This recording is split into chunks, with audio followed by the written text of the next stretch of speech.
કે જિંદગી રસોડામાં જેની અડધી થઈ ગઈ, ખબર નહીં મારી માં ક્યારે ગરડી થઈ ગઈ.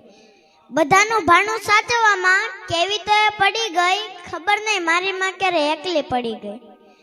બાળકોને ઉછેરવામાં એવી તો એ પડી ગઈ, ખબર નહીં ક્યારે મારા માના ચહેરામાં કરચલી પડી ગઈ. વ્યવહારોને સાચવવામાં એવી તો વ્યસ્ત થઈ ગઈ, ખબર નહીં ક્યારે મારા વાની વાળની લટ્સ ક્યારે સફેદ થઈ ગઈ.